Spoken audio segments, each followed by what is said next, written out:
Hello everyone, इस video में मैं डिस्कस करूंगा प्रीसपोजिशन के रिलेटेड कुछ मेजर टर्म्स। ऑल्दो मैंने प्रीसपोजिशन और उसके टाइप्स को डिटेल के साथ डिस्कस किया हुआ है वीडियो के अंदर, वो आप देख सकते हैं। सो आज की वीडियो में डिस्कस करेंगे कुछ इंपॉर्टेंट टर्म्स जो कि दो बेसिक टर्म्स है प्रीसपोजिशन के related: presupposition trigger, presupposition failure, and we will also discuss the difference between implicature and presupposition। उन दोनों में अक्सर कन्फ्यूजन होती है स्टूडेंट्स को कि प्रिसपोजिशन और इम्प्लिकेचर में क्या डिफरेंस है, क्योंकि वो सिमिलर कॉन्सेप्ट्स है, सिमिलर फिनोमिना है, क्योंकि दोनों के अंदर इन्वॉल्व होता है आपका implicit meaning, imply meaning, right. So begin with the presupposition का मैंने आपको बता दिया था, it refers to an implicit assumption या belief that it is taken for granted और assume to be true in a statement और अ क्वेश्चन। सो बेसिकली यहाँ इसके अंदर भी आप इम्प्लिसिट मीनिंग को देखते हैं। So it is a background assumption है, कॉन्टेक्स्ट के बेस पे आप कुछ अजम्पशन ड्रॉ करेंगे। It is built into the structure of the language, often go unnoticed. Example के थ्रू समझते हैं। यहाँ पे एक स्टेटमेंट है, John regrets selling his car. यहाँ पे क्या प्रीसपोजिशन है, यहाँ पे हम क्या अजम्पशन ड्रॉ कर सकते हैं। यहाँ पे ये अजम्पशन है कि जॉन ने जो है उसके पास एक कार है, ठीक है, उसने सेल किया हुआ है, ऑब्वियसली उसके पास होगा तभी सेल करेगा ना। सो प्रीसपोजिशन बेसिक यहाँ पे ये है कि ही हैड अ कार, उसके पास एक कार था जो कि अब नहीं है, उसने बेच दिया है। प्रीसपोजिशन यहाँ पे ये है। सो यहाँ पे हमें किस तरह पता चलता है, कुछ प्रीसपोजिशन ट्रिगर्स होते हैं, उनके थ्रू हमें पता चलता है। प्रीसपोजिशन ट्रिगर क्या है? एक लिंग्विस्टिक एलिमेंट है जिसके अंदर वर्ड्स भी हो सकते हैं, फ्रेज भी हो सकता है, या कोई एक्सप्रेशन या कोई दूसरा ग्रामेटिकल कंस्ट्रक्शन जो सिग्नल करता है या ट्रिगर करता है प्रीसपोजिशन की तरफ, आपको इशारा देता है। So this triggers can subtly imply, यानी एक्सप्लिसिट मैनर में नहीं बताते बल्कि सटल वे में, इम्प्लाइड वे में आपको इशारा करते हैं, सो दैट आप अजम्पशन या इन्फ्रेंसेस को ड्रॉ कर सके।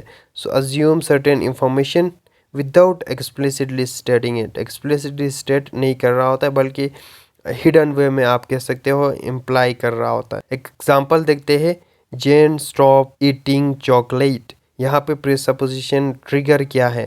प्रीसपोजिशन ट्रिगर ये वर्ड है स्टॉप्ड, जो कि हमें अज्यूम करने में मदद देता है। यहाँ पे हम ये इम्प्लाई कर सकते हैं कि वो चॉकलेट खाता था, अभी स्टॉप किया है। सो ये इम्प्लाई करता है कि जेन वाज प्रीवियसली ईटिंग चॉकलेट और अभी वो नहीं खाता। दूसरा है प्रीसपोजिशन फेलियर क्या है? सो प्रीसपोजिशन फेलियर तभी अक्कर होगा when a presupposition in a statement या क्वेश्चन इज नॉट शेयर्ड और accepted by the listener. Listener जब नहीं समझेगा उस इम्प्लाइड मीनिंग को या जो कहना चाहता है उस प्रीसपोजिशन को नहीं समझेगा, तभी यहाँ पे प्रीसपोजिशन फेलियर टेक्स प्लेस होगा। इससे क्या होगा? इससे कन्फ्यूजन होगा, मिसकम्युनिकेशन होगा, एम्बिग्यूटी होगा। सो ये कब होता है? It happens when the assume background information is not met. जो कॉन्टेक्स्ट है और बैकग्राउंड अज्यूम बैकग्राउंड नॉलेज है, इंफॉर्मेशन है, वो प्रॉपरली नहीं होता आपके लिसनर के पास या परसीवर के पास। So when there is an absence of common ground या शेयर्ड नॉलेज स्पीकर और लिसनर के बीच में नहीं होगा, तब प्रीसपोजिशन आपका फेल्ड होगा। एग्जाम्पल समझते हैं, have you stop cheating on exam. So listener जो है, he was previously cheating on exam, यहाँ पे प्रीसपोजिशन ये है। ये अगर फेलियर है, ये प्रीसपोजिशन फेल हो जाता है अगर वो लिसनर चीटिंग नहीं करता था। तो अगर आपने कहा है have you stop cheating on exam, obviously उसको बुरा लगेगा, मिसकम्युनिकेशन होगा। सो वो ऑब्वियसली इस तरह रिस्पॉन्स करेगा, कहेगा I have never cheated on exam. So difference देखते हैं बिटवीन इम्प्लिकेचर और प्रीसपोजिशन। कन्फ्यूजन होती है स्टूडेंट्स को अक्सर, क्योंकि ये सिमिलर टाइप के कॉन्सेप्ट्स है लेकिन कुछ डिफरेंसेस है, but they differ in terms of their nature and how they are drive. उस बेसिस पे वो डिफ्रेंशिएट कर जाते हैं। सो प्रीसपोजिशन का हमने कहा था, it refers to the assumption और belief that it is taken for granted और इम्प्लाइड बाय एन अटरेंस। ये बैकग्राउंड अजम्पशन होती है that must be true, right, जब किसी भी अटरेंस को आपने सेंस देना हो। So presupposition persist regardless of whether the speaker assert और डिनाइज द स्टेटमेंट। प्रीसपोजिशन वो वहाँ पे होगी जब स्पीकर जो है या असर्ट कर रहा हो या डिनाई कर रहा हो, दोनों सूरतों में प्रीसपोजिशन वहाँ पे होती है। सो प्रीसपोजिशन को डिटेल में हमने देखा हुआ था। इम्प्लीकेचर को देखते हैं। Implicature on the other hand it refers to the additionally conveyed meaning, implied meaning या inferences that are suggested or implied by the utterance beyond the literal meaning, and they are derived from the context, speaker's intention or cooperative principle. So इन दोनों concept को मैंने discuss किया हुआ है, videos बनाए, आप वो देख सकते हो।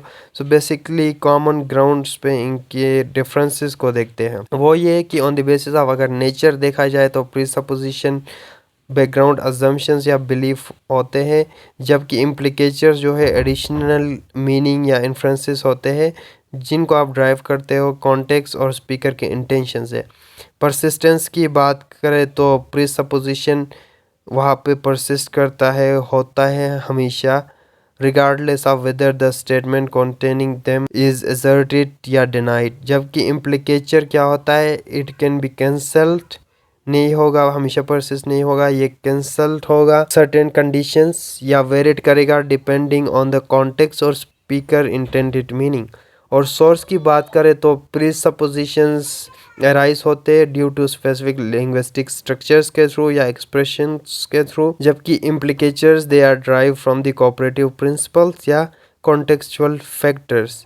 सो देखा जाए तो बहुत प्रीसपोजिशन और implicature the important role play करते हैं इन अंडरस्टैंडिंग द इम्प्लाइड या सजेस्टिव मीनिंग को समझने के लिए। डिफरेंस बिटवीन इंटालमेंट एंड प्रीसपोजिशन, एक और सिमिलर कॉन्सेप्ट आ जाता है इंटालमेंट का, जो कि समहाउ सिमिलर है प्रीसपोजिशन के। So entailment and presupposition they are the two related but distinct concept in semantics that deals with the relationship between the sentences और उनके मीनिंग के साथ डील करते हैं। प्रीसपोजिशन को डिटेल के साथ हमने देखा था। इंटालमेंट को देखते हैं। इंटालमेंट लॉजिकल रिलेशनशिप होता है बिटवीन टू सेंटेंसेस के बीच में, जहाँ पे क्या होता है, where the truth of one statement guarantee करता है truth of another sentence.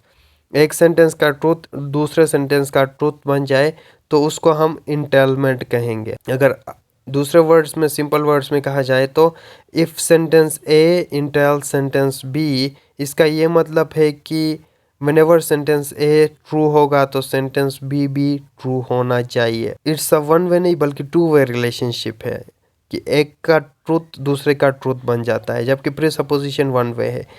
So example देखा जाए तो ऑल कहता है all birds have feathers, sentence B कहता है some birds have feathers. So यहाँ पे सेंटेंस ए का ट्रूथ सेंटेंस बी का ट्रूथ बन जाता है।